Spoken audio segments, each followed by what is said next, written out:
murdered. And I'll put anybody on the spot and tell you, has your son or daughter been murdered? Did you have an investigation? That's what it's supposed to be all about. And then when someone calls me conspiracy theorist, I say, well, wasn't Bin Laden, do we know he did it? Well, shouldn't he have an investigation and find out on the proper methods? But as a parent, that's all I'm doing. And no one has proven to me even close at what their conspiracy theory was.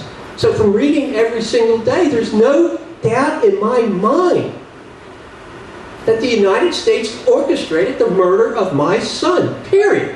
I don't need an investigation. I really don't need an investigation. So from there, I had no plans to do all this, but I did it. But the Zero movie I made in Phoenix. So people think they let me come out and speak. I don't get on TV anymore. I'll get on mostly radio stations, but people that have, are involved in 9/11.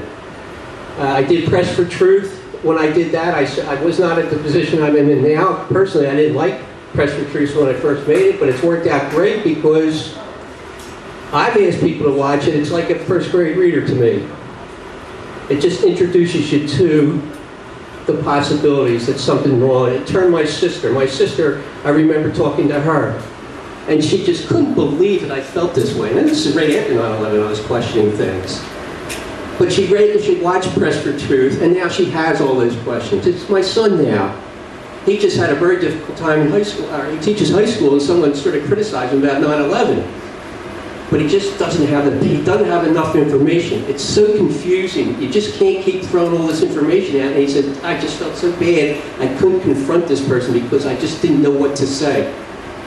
How do you do that? And I said, well, don't worry about it. Just, that's why you read.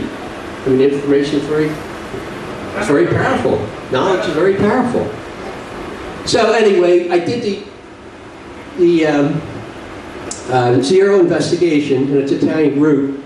And I didn't think anything of it, but they called me up last year, in 2007, they said, look, we want you to come to the Rome Film Festival. And I actually got a chance to walk down the red carpet, and it was a huge success as far as the next day you had, in my hotel lobby, they had maybe not nine, but at least 7 newspapers. And on the front page, they had the towers burning or falling. It got great coverage. And that really made me feel good because just the fact that they're talking about it. We went to movie theaters, I did. And the next day, they had a translator with me. And all sorts of news organizations. We sat down and talked, and I talked exactly, of course I didn't use, curse words, they didn't want to hear that. But then we went to a movie, and even in Italy, they set things up. They had, someone in the audience. But I'm on the TV interview. There's about 6 people in there. Of course, they all spoke Italian.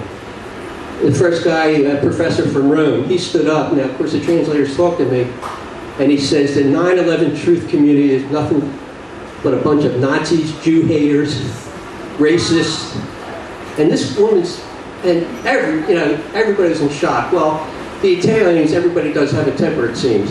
It was a diversion. The guy was set up there to stop the discussion about it. The whole stage just started screaming and yelling at each other for 15 minutes. So he did his job. He just deflected from the conversation. And finally, they let me get the mic, and I just said, and that's what I'll tell people. That's why, I'm part of the 9/11 truth community, but I am a parent first, just like when I spoke with Peaceful Tomorrows. I am a parent first when I talk about 9/11. I said, and I told them exactly the way I felt. That this is an inside job, or I like to use the word orchestrated. Okay, so that's, and here's a quick story. I'm waiting down at the gas station yesterday. Someone comes up to me, and that's the beauty that I get that opportunity to speak to the world, and I'm speaking the way I'm speaking, minus the few F words or whatever. But I get that opportunity. I'm down at the gas station waiting for 2 of my, we always go out to lunch with my son Bobby's friends after the thing, everything down at Ground Zero. And My wife and I are sitting there. Some man walks up to me. I couldn't understand a word he's saying. He's a Russian. And he came up to me and he said, "Is your name Bob McIlVaine?"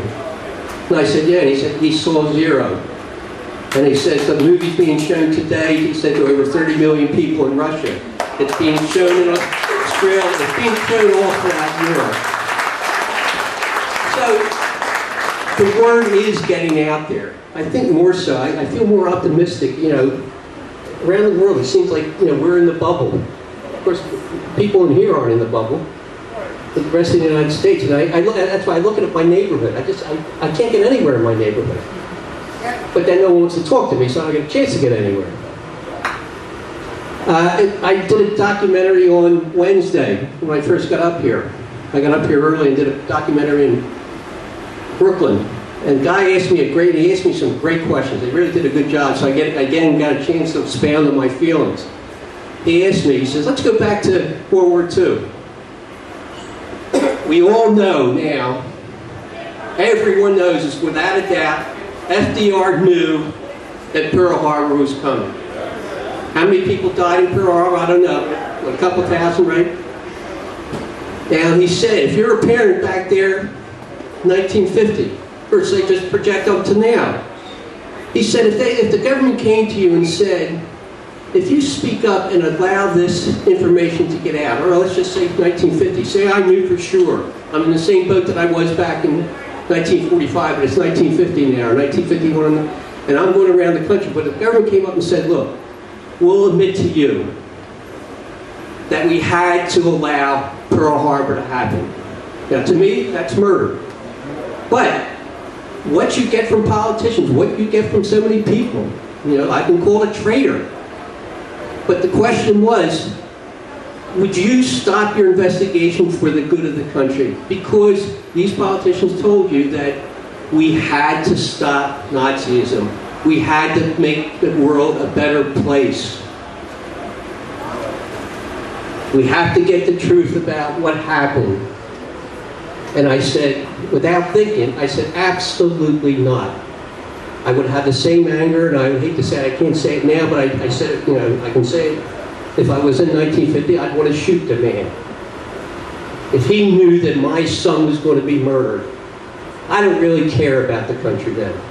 If we have to resort to something like that, I don't care.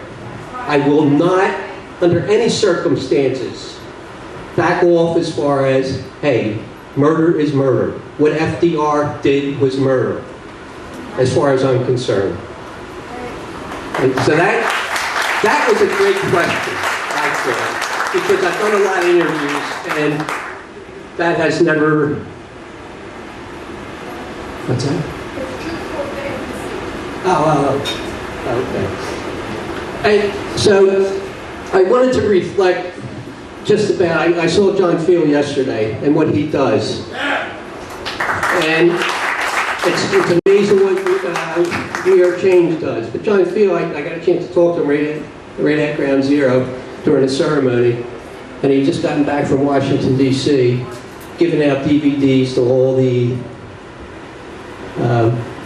congressmen. Okay, I have no faith in the Congress. I have no faith in our government right now. I really don't.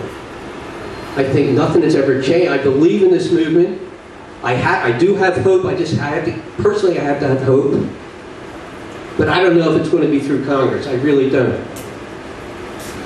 But what John Feal does, empathy, you know, empathy's a thing. I don't think people really understand what Ground Zero was like that day.